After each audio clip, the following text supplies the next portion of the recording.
जय हिंद भाइयों। जिस साइटिका से पूरा देश परेशान है उसका इलाज अब आयुर्वेद में मिल गया है। जी हाँ भाइयों, कोरोना काल खत्म होने के बाद सब लोगों में साइटिका की बीमारी आम सी हो गई है। आइए जानते हैं साइटिका के बारे में और इसके इलाज के बारे में। साइटिका को हिंदी में कटी स्नायु शूल कहते हैं, जिसका अर्थ है कमर की नस से संबंधित ये दर्द पीठ के निचले हिस्से से शुरू होकर नितंबों से होते हुए पैर तक फैलता है। दोस्तों, अब बात करते हैं साइटिका के लक्षणों के बारे में।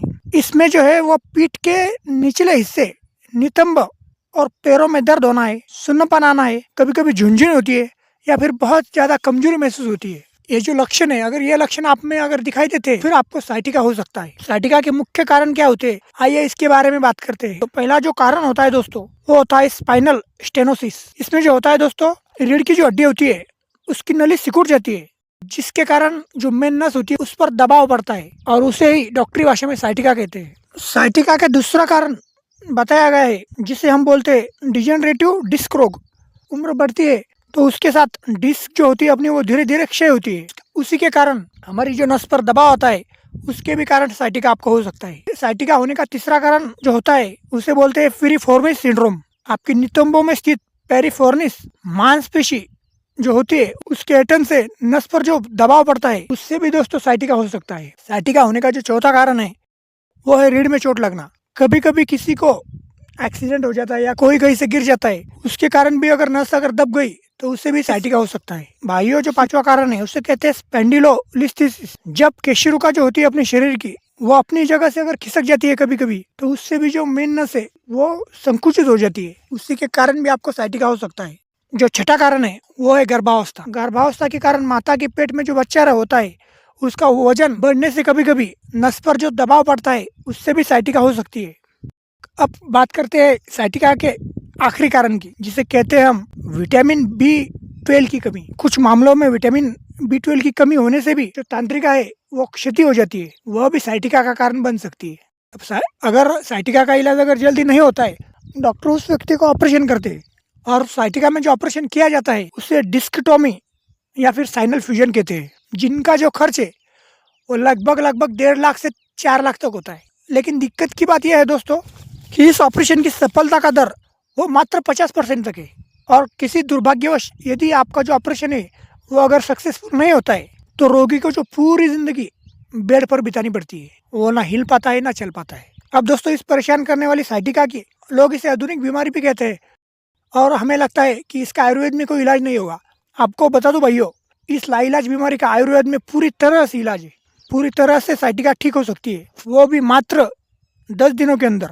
अब जानते हैं कि साइटिका को जड़ से खत्म करने वाली इस दवाई में कौन कौन सी जड़ी बूटी मिलाई जाती है। साइटिका को जड़ से खत्म कर देने वाली आयुर्वेद को कुल 12 जड़ी बूटी व औषधियाँ एक साथ मिलाकर अगर पानी के साथ सुबह शाम ली जाए तो आपको बहुत जल्दी आराम मिल सकता है। तो आइए जानते हैं उनके बारे में। ये जानना बहुत जरूरी है कि वो कौन सी ऐसी 12 जड़ी बूटी है और उनका क्या इस्तेमाल है। पहली जो जड़ी बूटी है उसका नाम है महायोगराज गुगुल, जिसे कई तरह की बूटियों, मिनरल्स और गुगल के साथ मिलाकर तैयार किया जाता है। इसका उपयोग जोड़ों के दर्द को दूर करने के लिए किया जाता है। ऑस्टियोआर्थराइटिस को वात की वजह माना जाता है।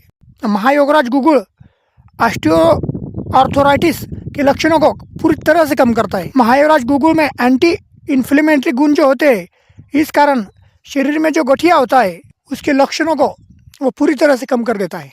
जो दूसरी जड़ी बूटी है उसका नाम है शुद्ध कुचला। आयुर्वेद के अनुसार जिन लोगों का वात दोष बढ़ा हुआ होता है वे चिंता के प्रति अधिक संवेदनशील होते हैं। कुचला का सेवन बढ़े हुए वात को संतुलित करने और इस प्रकार चिंता के लक्षणों को कम करने में बहुत ज्यादा मदद करता है। तीसरी जो जड़ी बूटी है उसका नाम है देवदारू। देवदारू का जो पेड़ होता है उसको आयुर्वेद में एंटीसेप्टिक, सूजन रोधी, ऐंठन रोधी, कसीले गुणों के लिए उपयोग किया जाता है। इसमें चौथी जो जड़ी बूटी है उसका नाम है अश्वगंधा। भाइयों, अश्वगंधा तनाव और चिंता को कम करता है और शरीर में बेतहाशा ऊर्जा बढ़ा देता है। इसमें जो पांचवी जड़ी बूटी है वो है टाइगर घाट। भाइयों, इस जड़ी बूटी को सुगंध बाला भी कहते हैं। ये जो जड़ी बूटी है वो तनाव कम करने के साथ ही मांसपेशियों में जो दर्द और जोड़ों का जो दर्द होता है उसे बहुत हद तक कम करती है। ऐंठन में इसके एंटीसेप्टिक और सूजन रोधी गुणों के कारण बहुत अच्छा काम होता है। जो नंबर 6 की जड़ी बूटी है उसका नाम है बाबुल फली। कैल्शियम से भरपूर होने के कारण बाबुल फली हड्डियों को बहुत मजबूत बनाती है। जोड़ों के दर्द कमर व मांसपेशियों की अकड़न और गाठिया में बाबुल फोड़ी बहुत ज़्यादा फायदेमंद है। जो सातवीं जो जड़ी बूटी है, जो साइटिका का कम करने के लिए बहुत बढ़िया है, उसे बोलते हैं हम नागरमोटा। यह जड़ी बूटी साइटिका के कारण होने वाली नसों में जो सूजन आती है वो उसे बहुत अच्छी तरह से शांत करती है, ताकि रक्त प्रवाह जो है वो ठीक से हो। आठवीं जो जड़ी बूटी है जो साइटिका को कम करने के लिए है, उसे बोलते हैं सुरांजन। भाइयों, सुरांजन को सूजन रोधी एनालेसिक प्रभाव के लिए माना जाता है, जो जोड़ों में होने वाली सूजन को कम करके घुटनों के दर्द से राहत दिलाने में मदद करता है। सुरांजन का उपयोग आयुर्वेद में गठिया और इससे जुड़ी बीमारी को ठीक करने के लिए किया जाता है। साइटिका को कम करने के लिए जो नवीं जड़ी बूटी है उसका नाम है एरंड पाक। भाइयों, इसमें हमने जो पहले बताया था कि साइटिका का एक कारण चोट लगना भी हो सकता है, तो एरंड पाक चोट के कारण होने वाली सूजन को बहुत हद तक कम करता है। भाइयों, साइटिका के दर्द को कम करने के लिए जो 10वीं दवाई है उसका नाम है तमारा भस्म। भाइयों, ये जो भस्म है वो बहुत ज़्यादा गुणकारी है। यह पित्त के दोष को कम करता है, शरीर में जो खून की कमी होती है उसको भी कम करता है, लीवर के जो विकार होते हैं उसको भी दूर करता है। साइटिका की बीमारी दूर करने के लिए जो 11वीं औषधि है उसका नाम है त्रिफला चूर्ण। त्रिफला तो अनंत गुणी है, और यह मुख्यतः वात दोष को बहुत अच्छी तरीके से कम करता है, जो साइटिका का मुख्य कारक होता है। और इसमें जो 12वीं जड़ी बूटी है दोस्तों, उसका नाम है महाराशंडी। यह शरीर में वात को घटाने में सहायक होता है। इसके अलावा सूजन, गर्दन से संबंधित दर्द, पीठ का निचला हिस्सा, मांसपेशी और जोड़ों में महाराशंडी बहुत फायदेमंद है।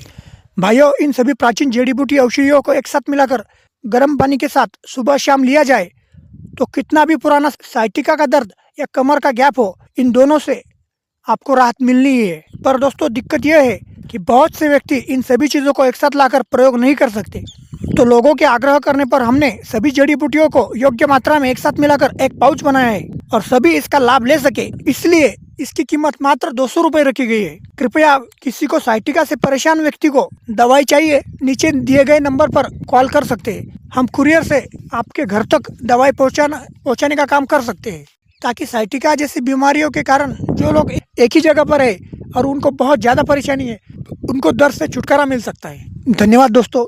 साइटिका जैसी गंभीर बीमारी से हमारे देशवासियों को हमें जल्दी ही मुक्त करना है। साइटिका से बीमार उन लोगों को ईश्वर जल्दी से जल्दी स्वस्थ रखे, ईश्वर से प्रार्थना है। धन्यवाद। जय हिंद।